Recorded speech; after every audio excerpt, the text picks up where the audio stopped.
بسم اللہ الرحمن الرحیم نحمدہ ونصلی ونسلم علی رسولہ الکریم اما بعد۔ احادیث کے اندر توبہ کے بہت سارے فضائل بیان کیے گئے ہیں، اور توبہ کا معنی یہ ہوتا ہے کہ جب انسان سے کوئی غلطی سرزد ہو جائے تو وہ پھر اللہ جل شانہ شرمندگی اور ندامت کا اظہار کرے اور دوبارہ اس گناہ کے کام کو نہ کرنے کا پختہ عزم کرے۔ اس عمل کا نام توبہ ہے۔ حضور اقدس صلی اللہ تعالیٰ علیہ وسلم نے گزشتہ کسی امت کے ایک فرد کا واقعہ بیان فرمایا جس میں کہ اس شخص نے 99 قتل کیے ہوئے تھے، اور جب اس شخص کو اپنی توبہ کا خیال آیا تو وہ ایک عبادت گزار کے پاس گیا، بہت عابد آدمی تھا، اس کے پاس گیا اور اس کو جا کر عرض کیا کہ میں 99 قتل کر کر آیا ہوں، کیا ان 99 قتل کرنے کے بعد میرا یہ جو جرم ہے، میرا یہ جو گناہ ہے، اس کی توبہ ممکن ہے؟ تو اس عابد نے بغیر علم کے فتویٰ یہ دیا کہ 99 قتل تو نے کیے ہیں، لہٰذا اس کی توبہ نہیں ہے۔ تو نبی کریم علیہ الصلوۃ والتسلیم ارشاد فرماتے ہیں اس نے اس عابد کو بھی قتل کر کے اپنے 100 قتل پورے کر دیے، اور اس کے بعد پھر وہ کسی بڑے اہل علم کے پاس گیا جو دین کو پر عمل بھی کرنے والے تھے اور دین کو سمجھنے والے بھی تھے اور دین کے علم کو جاننے والے بھی تھے، اور ان کی خدمت میں جا کر یہ بات کہی کہ جی میں 100 قتل پورے کر کے آ رہا ہوں، تو کیا میرے اس عمل 100 قتل کرنے کے بعد اگر میں توبہ کرنا چاہوں تو کیا میری توبہ ہوگی؟ تو وہ چونکہ عالم تھے، اہل علم تھے، جانتے تھے، انہوں نے کہا بالکل تمہاری توبہ ہوگی اور یقیناً قبول بھی ہوگی، لیکن اس کے لیے تمہیں ایک کام یہ کرنا پڑے گا کہ اس ماحول کو چھوڑنا پڑے گا اور ایک فلاں علاقے میں چلے جاؤ، وہاں پر کچھ اللہ والے لوگ ہیں، ان نیک لوگوں کی جا کر صحبت اختیار کرو۔ تو یہ ماحول کو چھوڑنے کا جو ذکر کیا، تو اس سے معلوم یہ ہوا کہ کسی بھی عمل کو جب ہم اپنانا چاہتے ہیں یا کرنا چاہتے ہیں، خاص کر نیک عمل کو، تو اس کے لیے اس جیسا ماحول ہونا بہت ضروری ہے۔ تو بہرحال ان اہل علم نے اس کو نصیحت یہ کی کہ اس علاقے کو چھوڑو اور فلاں کسی علاقے میں جاؤ، اور واپس لوٹ کر اپنے اس علاقے میں نہ آنا کیونکہ یہ برا علاقہ ہے۔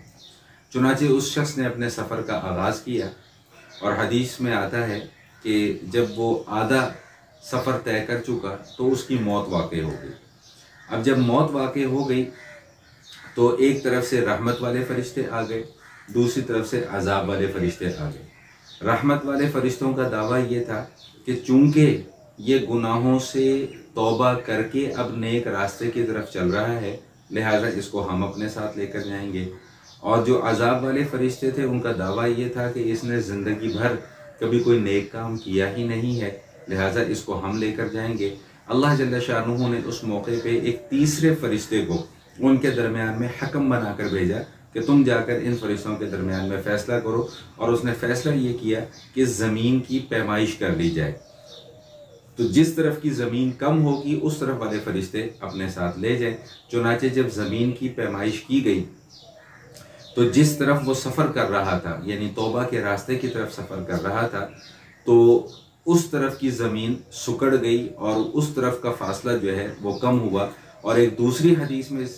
اس کی وضاحت یوں ملتی ہے کہ ایک بالشت کا فاصلہ کم ہو گیا جس طرف اس کے سفر کا ارادہ تھا، یعنی توبہ کی طرف اس کے سفر کا ارادہ تھا۔ تو بہرحال اس فیصلے کی بنا پر وہ رحمت والے فرشتے اس کو اپنے ساتھ لے کر چلے گئے۔ یہ حدیث صحیح بخاری اور صحیح مسلم دونوں بڑی کتابوں اور دیگر احادیث کی کتب کے اندر بھی یہ واقعہ مذکور ہے۔ اب اس واقعے سے جو چیز ہمیں سیکھنے اور سمجھنے کو ملتی ہے، اس میں سے سب سے پہلی بات یہ ہے کہ دین کا کوئی بھی مسئلہ ہو، دین کا کوئی بھی معاملہ ہو، اس میں دین کے ہی ماہر سے اس معاملے کے اندر مشاورت کی جائے۔ جیسے اللہ نہ کرے کہ ہم جسمانی طور پہ کسی بیماری کے اندر یا مرض کے اندر مبتلا ہوتے ہیں تو ہم اس حوالے سے مشورہ کرنے کے لیے کسی انجینئر کے پاس نہیں بلکہ کسی ڈاکٹر کے پاس جاتے ہیں۔ تو بالکل اسی طرح دین کا کوئی معاملہ ہو تو وہ اہل علم سے ہی اس دین کے معاملے کے متعلق پوچھا جائے، سوال کیا جائے اور معلومات حاصل کی جائے۔ دوسری چیز جو میں نے درمیان گفتگو میں بھی عرض کی کہ گناہوں کو چھوڑنے کے لیے ماحول کا بدلنا بہت ضروری ہے. جب تک ماحول تبدیل نہیں ہوگا تب تک گناہوں کو چھوڑنا اتنا آسان کام نہیں ہے. اور تیسری اور اہم ترین بات یہ کہ انسان خطا کا پتلا ہے،